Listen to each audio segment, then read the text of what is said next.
What episode? 37.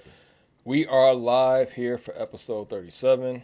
How's everybody doing today? Episode 37. We are back for Let Your Words Count. I am Gary Gant, here with Ethan Merriweather. Hello. And with Michael Wilson. The one and only. Absolutely. How you fellas doing tonight, man? Doing real good. Man. That's good. That's good. We got Feeling real good. I'm actually glad that you was able to make it. I knew you was kind of under the weather and whatnot, Yeah, man. but One day. Get out here with my brothers, man. Let's get the show done, bro. Wait, you was under the weather? A little bit. You got some Lysol? Not like that. Every time we talk in my direction, I know, right? I know. We spraying a little cloud in between us. Right. A little headache, man. That was good, though. yeah. Glad to hear that, brother. Yes, sir. Y'all fellas been doing all right? Oh yeah. Yeah. Life is good, my guy. Good, man. Life is good. That's awesome, man. That's what we want to hear. Yep. Yeah, Excited yeah. about what the near and long term future hold. Absolutely. Yeah. Absolutely. Seeing things in a different way, approaching life a little bit more intentionally, Beautiful. and growing all the while. Absolutely. Beautiful. Bro. Yeah, Absolutely. Yeah. Beautiful. Short and the long term is absolutely right, bro. Heck long yeah. term creeps up on you faster than you know. Dog. Trust me. Woo! Yes, sir. I'm at the point where you ain't even got to remind me of that no more, dog. When I tell you this junk is, I'm like, so I'll be 38 in a month and a half. Yeah, man. It's 38. coming up. Man, that's 38, crazy, bro. man. You're knocking on the 38. floor. Ain't that crazy? Yes, it is. My 20-year high school reunion is this year. Yep. 20 wild, years bro. out of high school. Oh. John crept up. I was like, man, what? It almost hurt my feelings to think about what that. you But mean. I'm grateful for it because it's only one alternative to getting older. That's right. You either getting older or you getting dead. That's right. And so Absolutely. I'm very That's thankful true. that I'm not only getting older, but I'm improving as sure. I get older. Yeah. I feel like it's leveling up. You know That's what I the mean? goal. That's the goal. It's a beautiful thing. Absolutely. What's new in your world, Mr. Merriweather? Not much, man. Just trying to make some better choices, changes, thinking a little bit clearer, so to speak. You That's know, good. and like Mike said, I see some light, like in my near future. Yes, sir. So Yes, that's sir.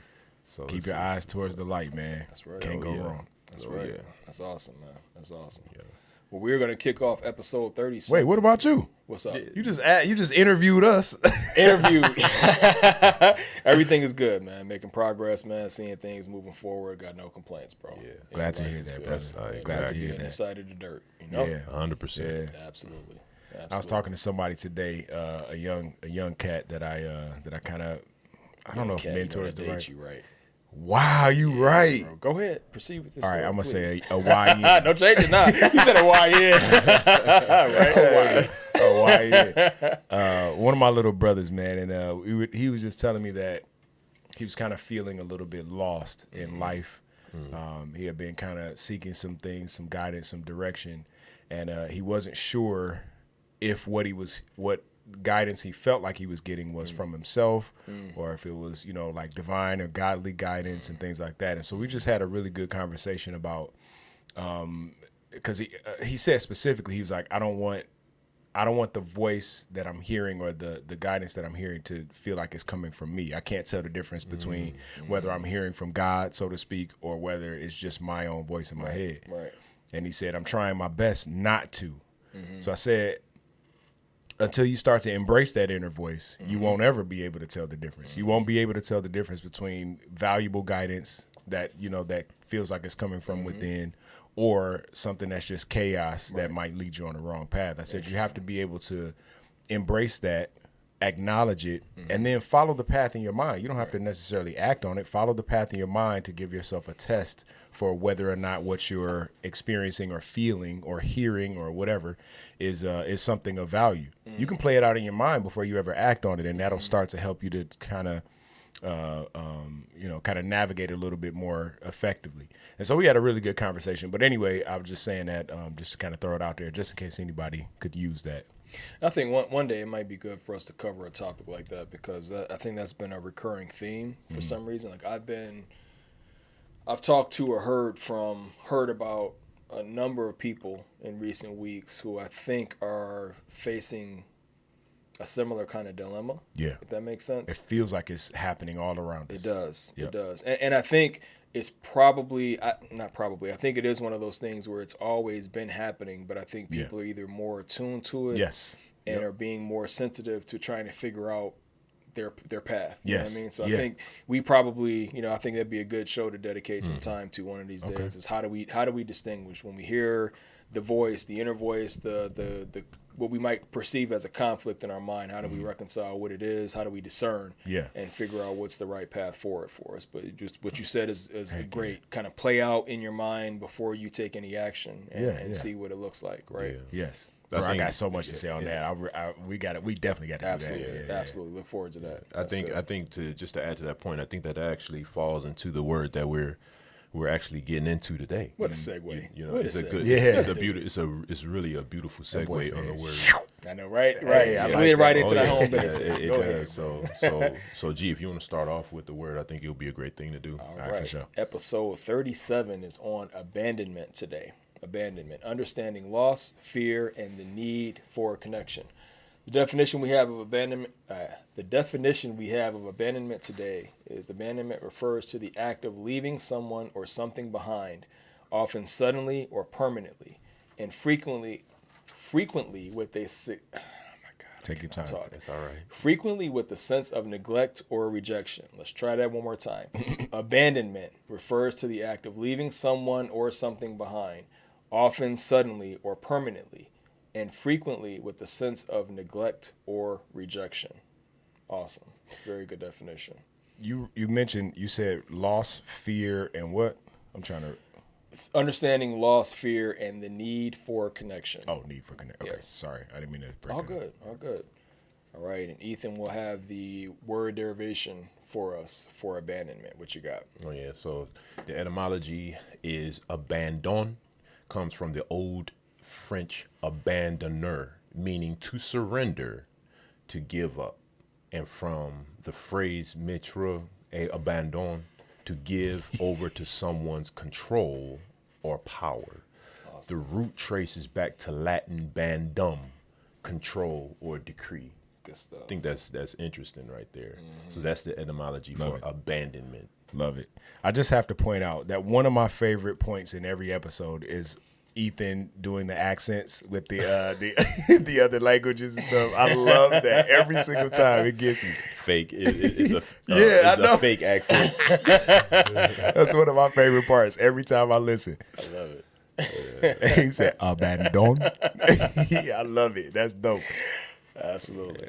Absolutely. for sure. Okay. What are our thoughts on abandonment, fellas? Positive, negative?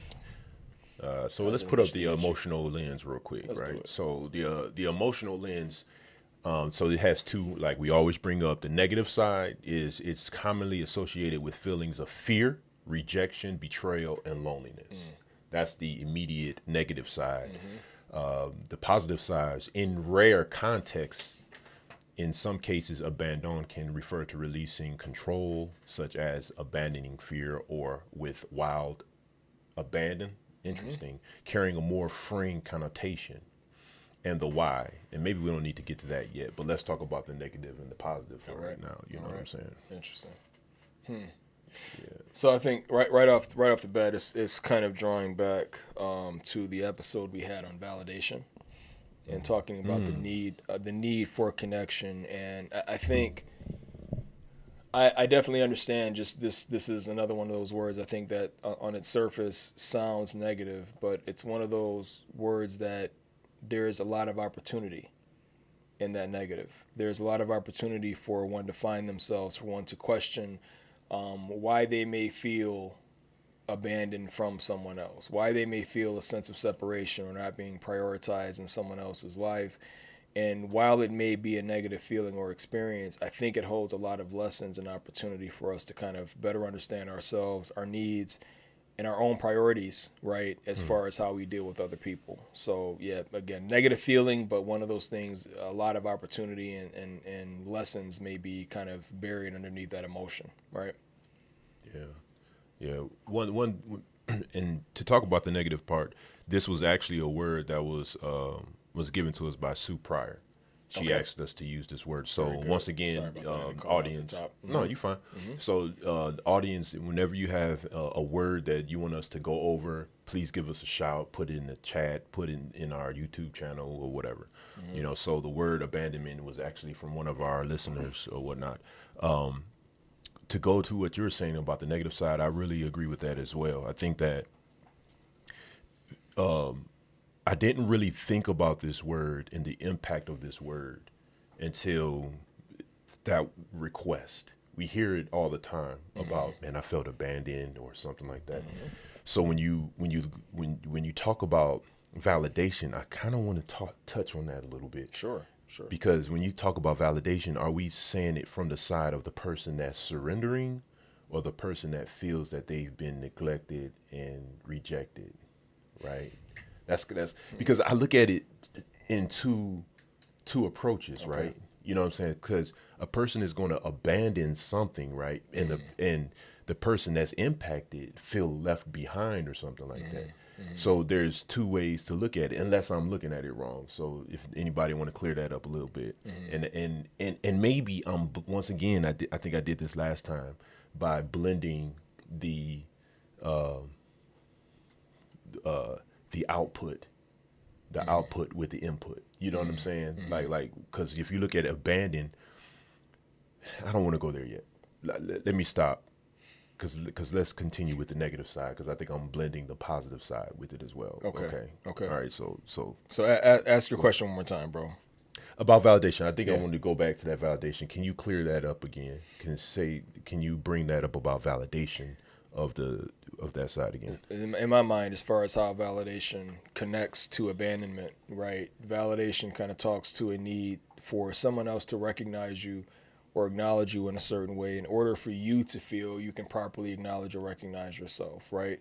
It kind of speaks to a need for someone else to validate your feelings or validate your worth or your presence. You're looking for an external approval for yourself or for your actions. And I think abandonment kind of speaks to that same thing. If someone leaves your life that you don't have any affection for or don't desire to be in your life or you don't expect to stay around, you don't feel abandoned. That abandonment, that feeling of abandonment comes from someone that you expect to be there. And when you expect them to be there, you find that they're not. To me, that's what brings up a sense of abandonment. But we were born alone. I cannot talk today. We're born into this world alone. We die alone. In between there, you're going to have periods of being alone. And I think that this is why I'm saying, like, in the time when you feel you expect someone to be there and maybe find that person is not, use that as an opportunity for your own soul seeking. You know what I mean? Just kind of searching throughout yourself and finding out, why do you feel that need for validation? Why do you feel abandoned by the person that you feel abandoned by and not feeling sufficient in and of yourself? And again, there's time, and I'm not saying that to speak against it, like somebody shouldn't feel abandonment. It's a natural human emotion, I think. But I think it's one of those things where you want to try to minimize the negative effect an emotion like that can have on you. Because usually the feeling of abandonment is somebody that you expect or that you want to be there that's not. If I can't control what somebody else is going to do or what their presence is going to be in my life, do I really want to leave my mental well-being and my contentment in the hands of somebody else who may or may not be there when I expect or want or need them to be, right? So it's one of those kind of self-protecting things. You feel it. It's okay to feel it. But figuring out, I am going to stop talking, figuring out how to work through that emotion and realize why you feel like that and how do you make yourself whole again is what's more important. Man, that's pretty deep. Mike, you had something? To be honest with you, I don't really know how to, like, this is a really challenging word to break down, especially with the way that I think about life. Give your input in that regard so we understand why is it. So when I think of the term abandonment, I think of the way that feeling impacts a person's psyche, impacts their perspective of the world, and then just the way that I tend to approach things like this. that don't seem to necessarily have a positive spin at all, really. You know what I mean? I tend to look at it in terms of a solution. How do we find a solution to abandonment? How do you find a solution to anything for that matter? And in my mind, it's to seek out the root, figure out what the cause of that is. And I think that this episode stands out among the other episodes as a call or a plea to people who experience feelings of abandonment and some of the other, words that we've kind of gone over in the past, to look inward. Absolutely. And figure out, or try to understand rather, where some of these feelings may be coming from. Before we got on the line, while Ethan was working on the not cover art, what do you call it? The thumbnail. Yep. While Ethan was working on the thumbnail, he showed me an image of a child that, obviously it evokes feelings of watching a child that's been abandoned. I think he's like holding a teddy bear or something like that. And it really evokes strong emotions, and it forced me to think about the reason why any or most people might feel abandoned, and it's usually something that you can tie back to childhood in one way or another. Feelings, I just wrote down some thoughts about where that could come from. You know what I mean? Obviously, it's a fear response. Feeling abandoned means that you're afraid. You wouldn't feel abandoned if you weren't afraid of something, afraid of being alone, afraid of feeling rejected, afraid of being unsafe. Loss of security. Yeah, exactly. Losing security, things like that.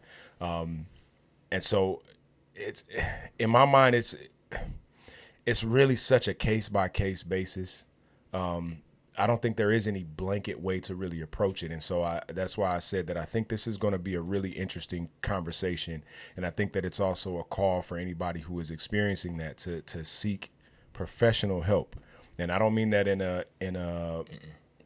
harsh way. No. You know what I mean? I'm in therapy myself, and I think that it's one of the most impactful things that I've ever done for myself as an adult. It's one of the most important measures or catapults to my own growth that I've ever experienced. That's awesome. Being able to talk to an impartial third party who does not know me at all, which means I can say anything. You know what I'm saying? Absolutely. I bring that up to say, to number one, just bring some transparency to the conversation, because I'm not going to suggest something to people that I wouldn't do myself. Absolutely. And then secondly, also to kind of highlight how important it might be, or how impactful it can be in your life to explore the root of some of the negative emotions and mindsets that we find ourselves experiencing.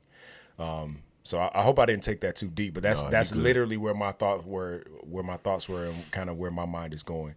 I have a couple other thoughts, but I'm still kind of processing. So I'll pass the ball to somebody else. No, that was good.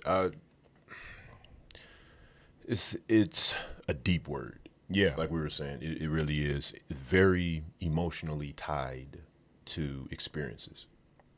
And what I find is, because when I heard, or when I started thinking about this word abandonment, I was thinking about abandoned ship. Right? Okay. I was thinking about that in some type of way, where you're kind of going down. You have a destination, right? There's an intervention that happens, or some cataclysmic event happens to the ship, and it starts to go down, and you have to abandon it, right? And I was thinking about that problem, that issue causes a response in everyone that have to react in some type of manner, right? And I was thinking about abandonment in that type of way. That's before we did the thumbnail, like you're talking about. And when the thumbnail came out, and going back to what you said about a child at a door holding a teddy bear, the child had an expectation of something that was not there. You see what I'm saying? It represented in my mind the image that this child was waiting for his father or mother to come, but they didn't show up. They made promises that they were going to come and get the child to tuck you in at night or whatnot, but it never happened. And the mother or the father never showed up again. They never showed up. So how does that child, like you said, from a very, very young standpoint, it imprints, embeds That's right. a particular man, I'm actually getting emotional talking about It's this. an You know what I'm emotional saying? thing. So, like, how does that child rebound Yeah. after that? You see what I'm saying? Yeah. And I'm taking my time with it because, especially today, it seems that this word, not only word, but this action seems to be the norm. It seems to be a commonplace now, where abandonment is just the easiest go-to thing nowadays, you know. But kind of like what you said, what's the call to action to prevent such a manner? And we probably don't need to go there yet, but eventually, Yeah. we really need to find a way. Whether it's like you said, I'm not a professional, from sociology, psychology, different things. I don't have that criteria, but it doesn't matter. I have a soul and I do have emotions, right? Yeah. And I can empathize Yeah. with people. Right. If it goes back to our word of harmony, empathy, and surrender, right? There comes a point in time that we will have to mature enough. And I'm not saying that everybody arrives at the finish line differently at different times. You know what I'm saying? Well said. And I think that we just have to be compassionate over people's experiences. And I'm gonna leave it right there. Yeah. Yeah, I think that was that last thing you said was so important because the child that we're talking about, just this hypothetical child that's, from an AI image, that child turns up or grows up to be an adult that is dealing with the trauma that it experienced as a child. The same as the rest of us. Every single one of us. I was talking to somebody recently, and we just had a kind of a revelation. Nobody gets out of their childhood without some scar or some trauma that impacts their behaviors, their perspectives later on in life. Very good. And without having our eyes open to that fact, we may never explore what that looks like and also heal that or fix it or deal with it. You know what I mean? Yeah. Oh, yeah. Abandonment just happens to be one of those things. That child can grow up to be somebody that continues that trend. Like you mentioned, it just becomes something that's normal. I didn't have a dad. I didn't have a mom. I didn't have this. I didn't have that. My mama worked all the time and left me at the house and all, you know what I mean? So and then they continue that cycle with their own children in their relationships with, in romantic relationships, with their work practices and so on. But if we stop and we take stock of who we are and why we are the way that we are, then we can start to repair those things. Beautiful. and turn life into a different, more beautiful thing. Repair. I love it. Yeah, man, there's a lot to really unpack with abandonment, because it just, to me, it's one arm or one head of a hydra that has many, many, many heads, and all of them, to me, and this is just my personal way that I look at it, all of them are based in fear. And if we find a way to address that fear, then we can start to grow in a more positive direction. Yeah. Yeah. Man, that was interesting. Gee, you got something? No, I'm just thinking through as you all were talking about it, and I do want to say too, I appreciate you being as honest and transparent, kind of sharing from your own journey and seeing a therapist, because again, I think that's a very important thing. We have to get rid of any kind of perceived stigma about seeking or receiving mental health therapy, psychologists, any of those things that you're pursuing for your well-being is something to be commended, and not anything to be ashamed of. So again, I thank you for your honesty and your 100%. transparency. I've talked to people before, I've talked to professionals before, and a lot of people in my family have and have found benefit. So I appreciate your honesty in that. You go to the doctor if you break a bone. That's right. If your emotions or your mind has some sort of fracture, why wouldn't you go see a professional for that? They know what they're doing and they can deal with it. Absolutely right. I don't. To me, I feel no shame whatsoever. I was shouted from the mountaintops, and I recommend it to everybody. Absolutely. Absolutely. That's awesome. That's awesome. And I think as we're all saying from the mountaintop, that was so churchy. That's all right. But I think, you know, as we're talking about, right, like, yes, there is definitely a fear component to this word abandonment. Definitely. And as we're talking about it, and as you said, right, everybody's going to come out of childhood with some kind of scars. There's no amount of love, protection, whatever that can shield you from taking some kind of scars. Even if they're just self-induced or the way you perceive something having happened, it doesn't even necessarily have to be something that somebody else may recognize as traumatic or negative or significant, you know, for it to maybe affect a person a different way. So yes, there is that fear element there. And I think that I want to also make sure we kind of focus on, as we're talking about being empathetic to people who feel a sense of abandonment, the very real and very genuine pain that results from feelings of abandonment. Yes, there are ties that, you know, there is a connection to fear, right? Of, again, as we talked about, like the, you know, fear of someone not loving you, not being present, not sheltering, protecting you. There's all these different elements where valid fear comes into play for these things at a certain time. But again, we also want to emphasize and encourage people, right, to try to be on that journey of recovery, of self-help, of self-healing. Right. You cannot necessarily change the value. And I don't even want to make it a value statement. You can't change if someone was not there when you wanted or expected them to be there. It's easy for us to a lot of times internalize that as a statement of our lack of value or worth. We take it personally. Exactly right. Yeah. Exactly right. And again, acknowledging that there is real pain there. This is not to discount your pain. This is not to dismiss your pain. This is, that pain is there, that emotion is there, that fear is there. Like you talked about, acknowledge that it's there. It's okay to admit I feel abandoned, and recognize how that fear ties to abandonment. It's okay to recognize that. It's okay to feel that. It's okay to be honest about it. The question is, it's not even a question, right? Abandonment, we know, is not a comfortable feeling. It's not a positive experience for most people. So knowing that it's not a positive experience, we want to try to equip people for how to get out of that feeling of abandonment, how to grow past that. And that does not mean, again, dismissing it, acting like it's not there. It means accepting it and processing it. It means dealing with the fact that I feel abandonment from X, Y, and Z.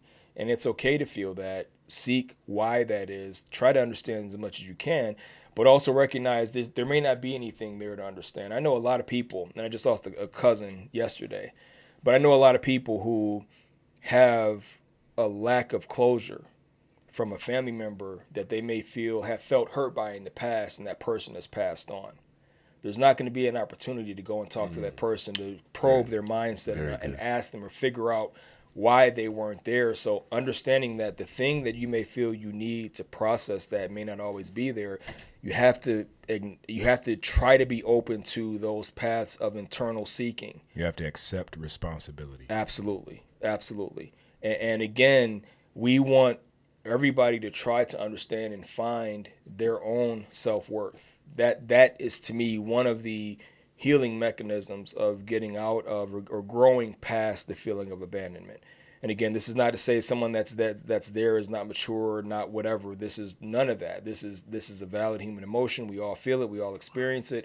If you don't want to stay and dwell in this negative emotion, we want to try to equip you with the tools and the mindset to help you grow past and heal from that and be better in the future and be more resilient, because you may not be able to affect or prevent the next person that you come across in your life from deciding they have to step away or go do something on their own that maybe doesn't involve you. This may not be the end of you feeling abandonment in your life, so it's better to try to understand how do you address it, what's it coming from, and how do you try to heal from that going forward, right? Wow. I just had a thought while you were saying it. I think that was incredibly well said. I think one of the biggest hurdles that we have as human beings, especially in, maybe it's isolated a little bit more in this particular society, in this age that we live in, but maybe not. Maybe it's been around forever. But I think one thing that is something that we all could do a little bit better is stop taking things personally. Any offense that comes from another person is a reflection of what's going on with them. Anything. Yep. Any offense, period. It doesn't matter what it is. Right. It's a reflection of what's happening within them. Nobody is that focused on your life, so much so that that you should be willing to take it personally. Even if it seems like a direct attack, it still is a reflection of that person's inner turmoil. Interesting. And that having that understanding can do a couple things. First, it can allow you to give grace to people who, you know, may not have, may not be able to express themselves in a controlled or calm or rational, what we might consider rational, or, you know, what we might consider civilized, whatever it might be. It allows you to be much more gracious. And then also it allows you to avoid feelings of abandonment or rejection or, you know, any other challenge that might come along with taking things personally, because the only time you're going to feel abandoned if you feel like it's about you. You know what I mean? Very good. You know what I'm saying? That's a good point. If you walk away and leave, yeah, you might be walking away and leaving, but you might be going to work, or you might be going because your mind is so messed up that you have to get away from this space or this place or this environment or whatever. That's a great point. I mean, I'm affected by it, I'm impacted by it, but it's not about me. Right. You know what I mean? Yep.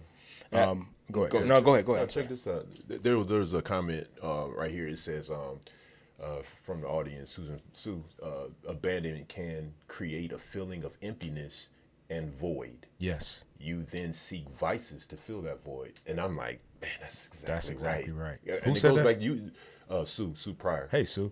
Yeah. Hey, Thank Sue. you for joining in. Yeah. That's awesome. And I think that's something that we have to recognize. Like, if there's a vice to cushion a void, right? A replacement, and does that vice actually work? Because typically vices is a negative type of thing. You know what I mean? So is that vice actually fulfilling that void in some type of way? And That is a really big can of worms. it's bad. It's a big one, not a bad one, but I think it's a vital question to ask. And there was another response here, and we can go to that. If you guys want to answer that, we can. But I don't want to move too fast if anybody else have a thought with that vice. You want to speak to the vice? You know, feeling that emptiness, that void. That's heavy. Yeah. Yes. I think that people that want to heal from the pain of abandonment, and this mindset spreads into more than processing emotions. This spreads into people that are looking for wealth, for love, for companionship, for all these various things that we tend to feel: fear, pain, hurt, anger, so on and so forth. The events in our lives that tend to cause these emotions. There is a school of thought and a way, a mindset to kind of approach these things that I've been kind of playing with and experimenting with myself. And that mindset is give what it is that you're wanting to receive. So if you are feeling abandoned, left behind by, and this Abandon them. It's like, I'm just playing. I'm just playing. Not where we were going with it, but yeah, right. I was actually, just playing, that was one of the other signs that I was actually going to bring up. But go ahead, G. Yeah. Well, I mean, because you mentioned earlier, like abandoning ship, right? Kind of a different context, but in that mindset, abandoning ship is what I'm trying to protect myself. I'm seeing danger, and on this ship, if I stay in the ship, I'm going to die. I'm trying to get off the ship. And that goes back to what you were saying a minute ago, Mike, about sometimes what we perceive as somebody abandoning us might have been some kind of self-preservation mechanism activating on behalf of the person that we think abandoned us, right? So in that mindset, if you are a person that feels you've been abandoned, you've been left behind, or not given the right attention, love, or whatever by someone that you love, one way to try to address that, and as Susan was saying, to fill the void, might be to try to be that person that can be a rock, that can be a dependable staple in the life of somebody else that has also felt abandoned. Because if you can manage to fill the void of being the person that's there consistently and reliably to someone else who feels abandoned, you're also creating a relationship with that person where they're going to be there for you and have that love and appreciation for you for filling that void for them. So there is this mindset of be what it is you want to see, be what it is, Good. give what it is you want to receive. And in doing that, you're creating the relationship and the scenario and the events in your life, I guess, for you to kind of have that void filled in a more healthy way.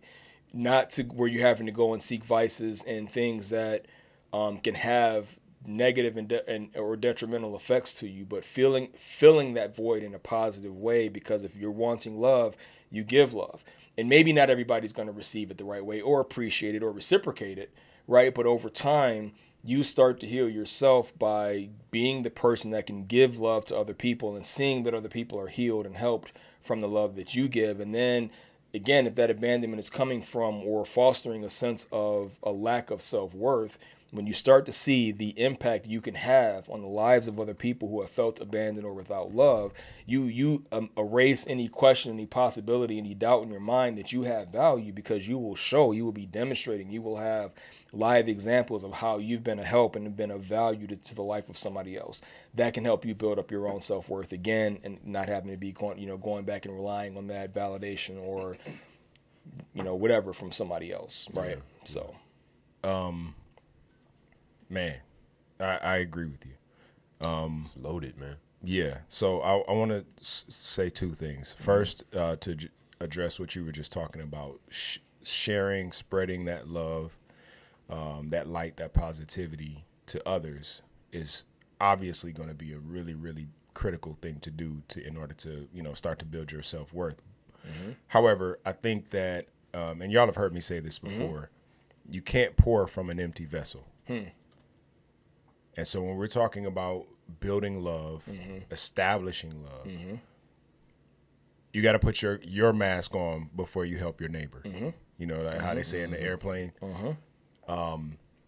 Understanding how to, and this is an entirely different conversation, but it bears being touched on. Understanding how to find value within yourself, how to find love for yourself. Is one of the most critical ways to get started with understanding how to love anybody else. It's impossible. It's literally impossible to love anyone else before you love yourself. You cannot do it. It's impossible. Right. And so finding love for yourself, understanding how to be period with yourself is a critical place to get started. I just wanted to throw that out there, and obviously once you are full of that, then it spreads naturally to your environment, to your compatriots and whatever. Going back to the vice thing, I just wrote down a thought while you were talking. I think that vice is one of the ways that we kind of substitute those voids because it makes us feel whole in that moment. It's a desperate attempt at wholeness. If you're not whole, then you seek vice. It's just the way that it goes. You know what I mean? Whether that vice is some sort of substance, whether it's toxic relationships, or maybe not even toxic relationships, but frivolous relationships. Whether it is, some sort of addiction, whether that's, addiction goes all the way from drugs to social media to food to sleep to, you can be addicted to anything, you know what I mean? And when those things start to reach the level of excess, then it becomes, a problem. Exactly. For sure. We would consider it to be maybe a vice. Right. So going backwards one step to finding that wholeness, to finding that love and worth within ourselves is a way that we can start to experience that wholeness without the use of vice or without the need for vice, or at least diminished, need for vice. For sure. And then over time, obviously, that need will diminish more and more. Yeah, because like you said, in moderation, anything we might, partake in or enjoy is maybe not harmful, but when it gets to be excessive or a Right. reliance on that thing, that's when it, graduates from an enjoyable pastime to a vice or an addiction kind Right. of thing. Right. Yeah. I mean, you even just think about the definition of, or the visual that comes to mind when you think of the word vice. Right. A vice is something that holds tight and don't let go. Right. You know what I'm Right. saying? Yep. So it's literally something that could be harmless or innocuous. For sure. And then, when it reaches excess, then it becomes a vice. But I think that was a really good point. That you said that was from Sue. Sue, yeah. So you made a really, really good point about seeking vice to fill those voids. We have to find a way to fill those voids. If we don't have wholeness, and we need to fill those voids, we need to fill them with productive things. Fill them with productivity. Fill them with creativity. Spend that time writing instead of doing whatever else. Spend that time reading. Spend that time outside. You know what I'm saying? I do that stuff myself. I find gaps in my own personal psyche, my own personal emotional state, and I do my best to fill those with things. And this is not me putting myself up there. I'm trying to share examples. Right. Examples. Right. I try to find ways to be productive in those moments where I feel a little low. You know what I mean? And I think it's helpful because I allow myself to feel that because, like you said before, it's natural. Right. Sometimes we may feel a little bit lonely, or we may feel abandoned, or we may feel fearful, or we may experience other emotions that kind of bring us down. For sure. And it's natural to accept that. It's okay to accept that, and then we do something about it. If you can't get rid of it right away, then you fill that space with either just sitting and accepting that that's happening at the moment, and you kind of work through it. Or if you're not at the level where you can do that yet, then you fill it with something productive. Absolutely. Absolutely. Yeah. I want to ask you a question real quick on something that you said a minute ago. So can I ask you to expound on the thought of you can't pour from an empty vessel?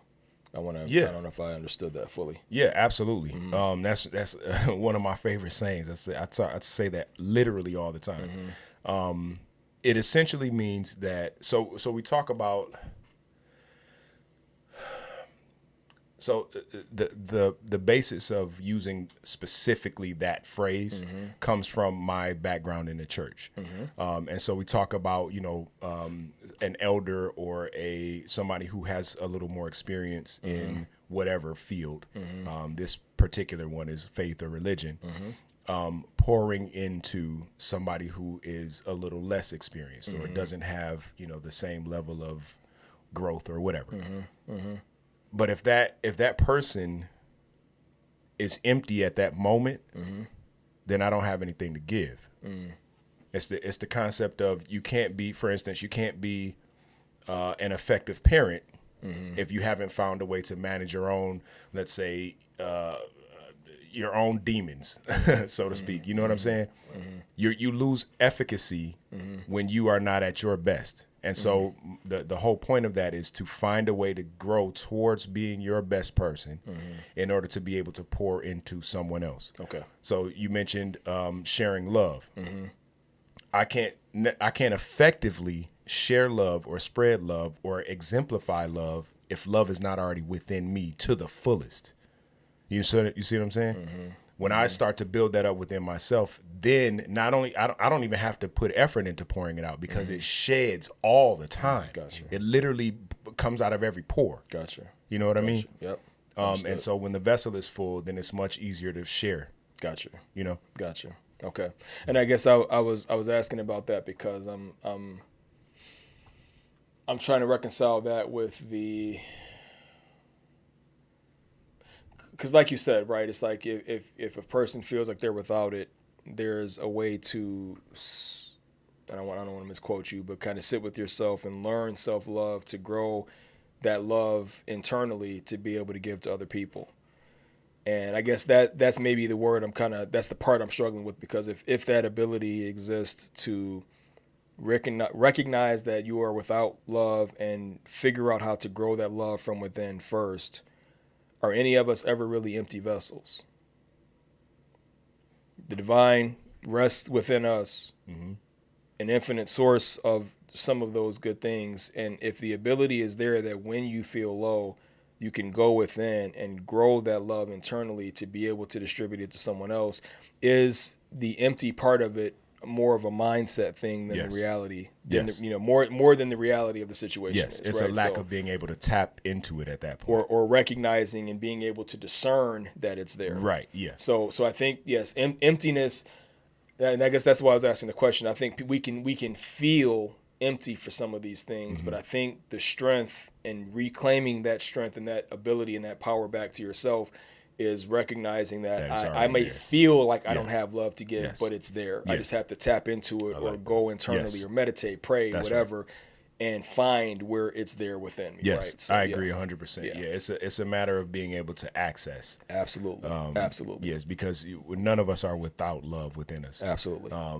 Perfect. that the emptiness would be a reflection of where we are mentally, emotionally in that Awesome. in that Awesome. moment. And so I appreciate if that. I'm Yeah. emotionally empty at this moment, that's why I think I may have even said in this moment. But if I'm Yep. emotionally empty in this moment or in this space and time or whatever, then it's going to be much harder for me to access Absolutely. my whatever resource Absolutely. to be able to share it with others. Absolutely. You did. And that's want to make sure we, that was clear to the audience. appreciate right? that. 'Cause Yeah, was, for sure. was great point. Good. One of the things that I was sitting here just kind of like immersing myself in the words that you guys were saying and just trying to You getting baptized. Let me say. just over there kind of like- pinpoint. Well, one thing that is something that you said earlier about not taking things personal, and I think that truly is a step of maturity. When you are able to receive, take the blows from others and the impacts from others and different things like that, and be able to say, you know what, I see what you're saying, I receive what you're saying, I'm gonna handle that, right? I'm gonna handle that within internally, I'm gonna internalize that, right? That person is a very strong individual that's able to absorb the impacts and know how to. Can I jump in right quick? Yeah, I don't want to cut you off. All right, go But ahead. I do want to adjust because just in case it sounded like I meant internalize it, I didn't. I mean, if you were to attack me or you had some sort of offensive approach towards me or that I perceived as offensive, I wouldn't internalize it. I wouldn't absorb it. I wouldn't receive it. I would let it go past me. I would dodge it like the Matrix. You know what I'm saying? Yeah. As opposed to internalizing it, because if I internalize it, that's when I'm taking it personally. You know what I'm saying? No, well, Go ahead. I see what you're saying, and maybe we look at it a little differently, right? You know what I'm saying? But I understand what you're saying. Like for me, like when I receive words, I got to meditate on it, right? And just say, is it something that I did that caused them to think that way? Okay. Maybe it's something that I need to address within myself so I can fix it within myself. That's how I internalize it. got Because you. I think a lot of times we say things and you don't really, and that's the reason why we're doing Let Your Words Count, For sure. right? The whole point of this is to make our words when they are the input of the words, allowing the output of it to be acceptable and received. That's the whole point. Yeah. And we have to, and the whole point is we're maturing ourselves that when those negative thoughts, negative processes come to us, we know how to do it. We know how to deal with it. We're mature enough to deal with to handle this. You know what I mean? You know, like the scripture says, let the weak say that, let the strong bear the infirmities of the weak. That's what we're trying to do here. You see what I'm saying? So one of the things that I thought about right here was we're creatures in development. We are absolutely creatures in development. Absolutely. And when we understand that process, going back to one of your words you said earlier, we'll be a little bit more graceful towards others. We'll be a little bit more merciful towards others. When you understand that you haven't arrived, Yeah. that's the key. Yeah. So to going back to what you said, you like the Matrix going through. I agree with that. Yeah. Because you're not going to allow those things to impact you in some type of way. But sometimes some do catch. Yeah. Yeah. And now Right. And when they do catch, you say, was I really being like that? But not saying it in a space where it's going to tear you down, but it's in a space where whatever's lacking in you can be strengthened. I see what you're saying. You see Yeah, what I'm saying? yeah, That's all yeah, I'm saying. yeah, for sure. But I love this conversation because I think it's it's one of those conversations where we don't talk about enough. And maybe it's just Especially as men. as there you go. As men, because a lot of don't like to times admit as men, I said we don't like to admit No, it. go ahead, go ahead. No, go. Go. no, we don't like to admit, because sometimes a lot of times men are Mr. Fix-Its, right? And we think that we can fix it, we can handle it, we can absorb this and not do anything with it. No, I think more men probably need to get more therapy. I told my wife the other day, I said, hon, I might sit down with somebody. She said, go ahead. Yeah. Yes. And it's not like, and sometimes I don't want to say that I don't need it, because that's an issue. If you say you don't need it, that's probably when you need it. Definitely need it. But I'm done. Go ahead, y'all. Go ahead. Yeah, you was about to say something. Definitely need it. And here's what's interesting. I started I started therapy for a very specific reason. And I thought it was going to be something where I, had maybe 4 or 5 conversations and I would be able to kind of, deal with it and move on. Because I had already been trying my best to, navigate my growth on my own. And I do okay with the help of the Lord. But man, when I tell you, once you start to realize that we talked about this not on the last one, but before that. Growing is a never-ending thing. Absolutely. And so every time you reach one level, you figure out something and you kind of start to master it, or at least you feel a little more comfortable with dealing with it. It opens a door to something else that says, surprise, here's something else from when you were 6 years old that you forgot about. You know what I mean? Very good, man. So true. But, and it's painful at first, and I had this conversation, and I'll share this. I had this exact conversation with my therapist, and I said to him, I expressed that, and I said, does it ever end? Have you ever met anybody that after a certain period of time, they sit back and say, I'm healed? He was like, nah, bro. Nah, bro. Nope. But it's a daunting thing to think about that it literally does not stop while you're in this life. But then when you think about it in terms of like this life that we're in is school. Where we are right now in this life, we are being taught, we are educating ourselves, and we're being educated in order to grow into better versions of ourselves so that we can impact other people's lives more effectively. When you think about it in those terms, the burden doesn't feel as heavy. You know what I'm saying? Agreed. It's easier to approach. At least for me, it is. Absolutely. It's still challenging at every single step. It's challenging all the way through from beginning to finish. But it becomes much more bearable when you look at it in terms of, I'm getting better. I look at where I was a month ago, a year ago, 6 years ago, 20 years ago. And I'm an entirely different person. Absolutely. You know what I'm saying? Absolutely. I'm not comparing myself to anybody else but me in the past. That's right. I'm my best competition and I'm my fiercest competition. And as long as I continue that mindset, then I'm going to be growing at a pace. I wrote something one time where I was talking about how heavy I have my foot on the gas when it comes to growth. You know what I mean? And I mean it with every fiber of my being. And I think that if we can find a way to encourage people to think that way, Beautiful. then we would see a lot less people who are stuck and stagnant, and people who may, give up at the first sign of a real challenge, because life gets really challenging. Yes, There's nobody that gets through this thing without going through it. Very good. You know what I'm saying? Absolutely right. But I'm sorry. That was kind of a No, you tangent. good, man. You about to say something, G? Nope.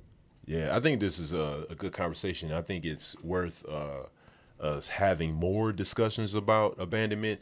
I don't think I said it earlier, focused on the word long enough to consider the emotional impact. It's like, wow, because like I said, I've always thought about abandonment as a very, very simple action, but it's actually deep. Yeah. It's actually painful. But I think at the same time, there's healing. Maya said something in the comments earlier. She said abandonment can also teach someone how to figure something out as well, right? Especially when it's not by choice, right? Like so if That's true. Necessity is the mother of invention. yeah, exactly, right?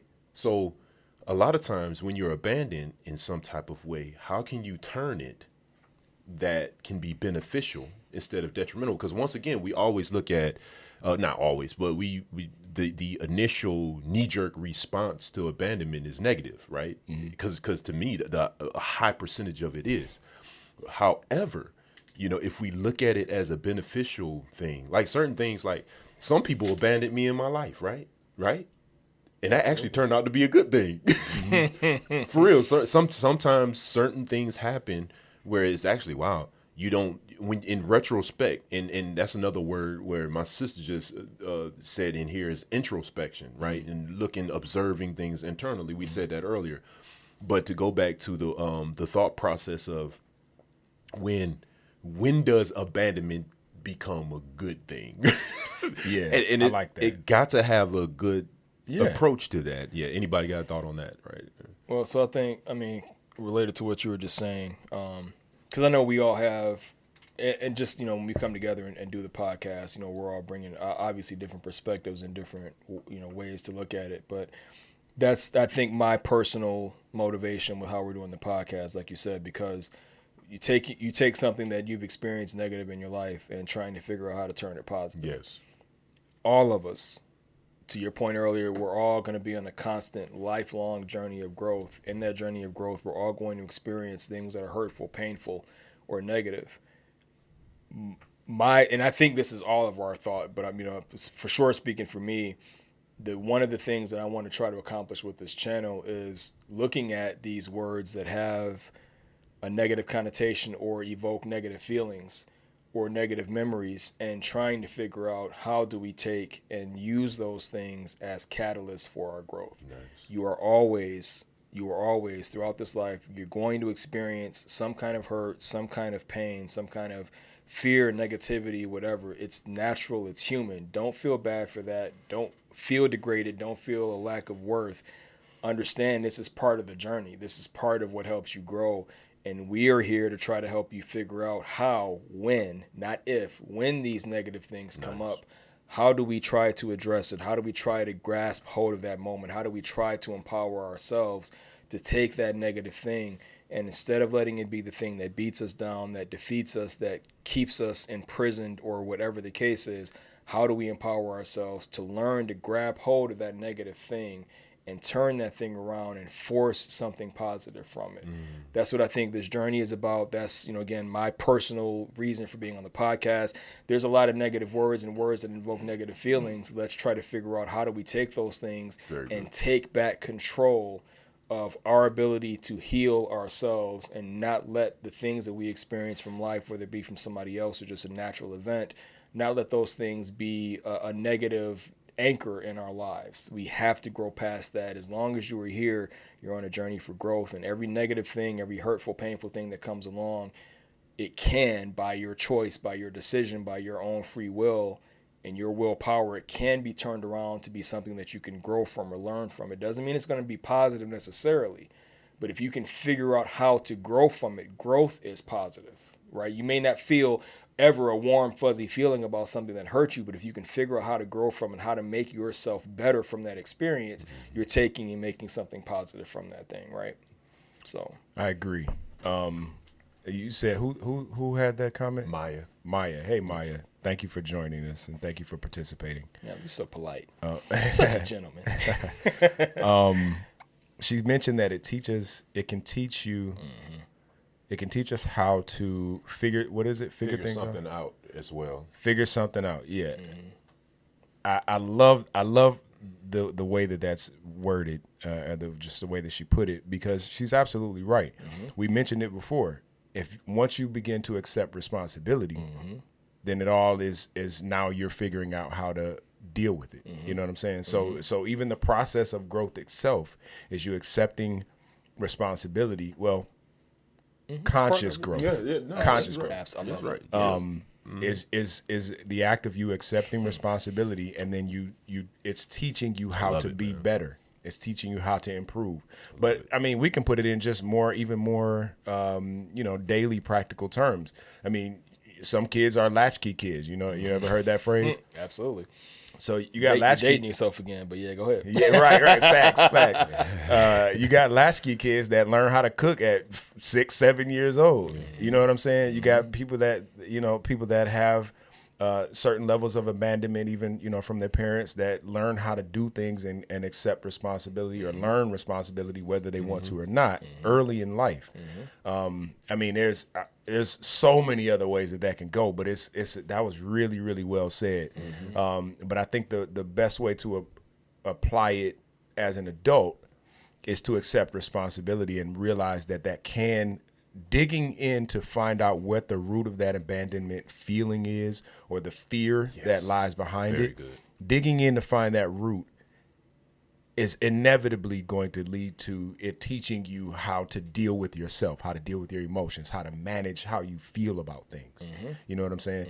And so thank you very much, Maya. That was really well said, and that allows us to kind of continue the conversation. So related to what you just said, and this is gonna be my last comment. I'm gonna shut up. I've been talking too much, but yes, I think I think and we talked about this from automotive before too, Ethan. But like there's a mindset as far as how to approach problems, and it talks about like the 5 whys. Oh yeah. And I think that mindset, like related to what you just said.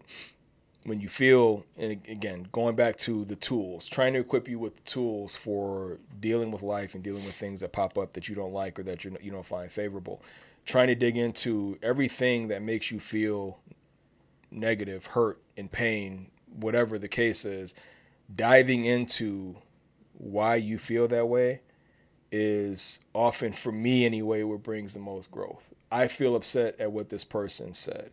I feel upset that this isn't going my way. I feel upset that I want this and don't have this. Diving into, okay, why are you upset? And then, okay, well, I'm upset because my feelings hurt. Okay, why are you feeling hurt? You know what I mean? Asking those questions, try to get down to, the root cause. And I think that's what you were saying, right? Yes. The root of what you're feeling. Keep digging until you hit bedrock. Keep digging until you find that thing that's in you, not somebody said something, somebody did something. That's right. What in you makes you feel like that? This person just spoke words. And you can absolutely choose to be the kind of person that is susceptible and vulnerable to every word somebody says to you. But that, to me, is no way to live. I personally don't want to go throughout my life with the vulnerability of everything that somebody could say that could be interpreted or felt as hurtful. I don't want to let that kind of control over my happiness, my contentment, my well-being be in the hands of somebody else or at the mercy of what somebody else says. Right? So when you have that thing happen, and somebody has said something, or you're not feeling great about something, dive into why you feel like that. What is it about you that makes that situation difficult for you to navigate, for you to go through? And when you get down to the answer to that question, a lot of times that's where you find the opportunity for growth. Yes. And the opportunity to take that thing that made you feel bad or negative and figure out, okay, this hurt me because I have this issue within me. If I address this issue within me, next time I face that thing, I'm not going to be as hurt by it in the future. We're responsible for our own triggers. Absolutely. Period. Absolutely. One of the things that I was thinking about, I'm not trying to prolong the conversation. You good, bro. But I do believe that there's something to, you said something that I thought was very key, both of you guys, that made me think of this. This actually puts a spin on, in my mind, it puts a little spin on the terms. Don't allow somebody to project abandonment on you when you're not even thinking about it being abandoned. You see what I'm saying? A lot of times, a whole lot of talk goes on, and you're not even thinking about you being abandoned, but somebody is projecting and manipulating the aspect of your abandonment. That's when you got to dodge it like the Matrix, bro. Yeah. Go ahead. No, go ahead. Yeah, that's true. That's a good point. And I think that is when you dodge it like the Matrix right there, because to me, it goes back to your word discernment. The word discernment, again, is when you start to, but discernment is such a mature word to me, because when you are able to see the intent, that's impactful, man. And not only the impact, not only the intent, but the foresight. You have a foresight of what you can see in the distance that can come from manipulation. That's another word in itself, right? I don't even know if we went on that word yet. But when you talk about somebody else having like projecting a thought process or a thought pattern towards you so you can think a certain way, we got to be strong in that aspect. But that thought came up when you guys were talking about that. It's like, wow, man, it's so many avenues you can take with this word. Absolutely. It's not even funny, you know. Sure. And I think that I do believe that. I think that would be the healthy abandonment, so to speak. Going back to that, it's not necessarily the manipulation. I don't want to talk about that anymore. That's going to go down another path, right? But you talk about like a healthy abandonment is, to me, I will call it a good word, and that's surrender. It goes back to our last word about surrendering. So when you look at abandonment from a healthy standpoint, a positive standpoint, going back to what Maya and what Mikey was saying is like, what can I take from this, right? What can I learn from this? How can I grow from this? How can I help someone else that is experienced the same thing that I've experienced down there? That's the whole idea. Going back to what you said, G, it's about growth, man. Absolutely. It's about maturity. And I don't have any final words. That's it. I think everybody said enough. Yeah. Because this is a topic that I believe that we should have again later on.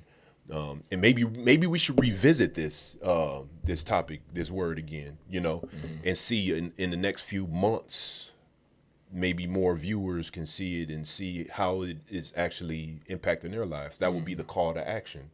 So my thoughts for the viewers is what will be your call to action for this word abandonment when you feel like you're impacted? Going back to what Gary said, is what are the tools that you're going to put in place that when this type of function or action happens into your life, what are you going to do? How are you going to respond to it? How are you going to react to it? You know, and if you have any questions, hey, share it with us. If you have any words, share it with us. Teach us as well as we bring up these words. We don't necessarily want to be the teachers fully. We're here to hear. What's the saying? Is when one teaches to learn. I think that's the key here. You know, we are all growing together. This is a journey. This is an impactful journey for all of us. So go ahead, man. I'm done. I was going to offer a call to action that I kind of established at the beginning. For me, seek help. Yeah. Seek professional help. Yeah. Look within. Those two things would be my suggestions in terms of a call to action. Find somebody that is impartial, somebody that you don't know, that is professional, and see if it works out for you. And then also, if you're not doing that, and even if you are doing that, find moments within your life, set aside some time to be with yourself, to sit and think about who you are, how you are, why you are. And then you can start to kind of dig in and find that the roots of some of these things, because abandonment comes from somewhere. But the ultimate fact is where it came from doesn't matter as much as you accepting responsibility to find where it came from. Beautiful, man. Nice. And so that's my final thought. That would be my call to action if we had hey, one. go ahead and close out, bro. May the Lord. He said, "May the Lord." Last thing, mine is, if we're gonna kind of go around and have a roundtable, right? is try to give what it is you want to receive. Try to find it in you to give what you want to receive, because when you find that you have successfully given it and helped that other person, you find that you have it to give. And you might think you're without it, but try giving it to somebody else. Sit with that feeling, that understanding, that realization that you had it to give in the first place, and see what that does for you. So take us out with the word of prayer, if you would. We appreciate y'all. Thank y'all so much for sitting in with us. We hope that you gained something. We learned a lot. This was a different kind of conversation. A lot of times we're a little more lighthearted. We were relatively lighthearted here, but this one was a little bit heavier, and I'm gonna be thinking about it for a while. I'm looking forward to rewatching it once it's released and things like that. Stick with us. Don't forget to like, share, subscribe. Tell somebody else about it. Think about some words that you might want to discuss with us. It doesn't have to just be us. We're discussing, and this is a collaborative effort. So don't forget to, like I said, like, share, subscribe, and we'll see y'all in the next one. Peace. All right. All right. I got to hold this up while you cut it off.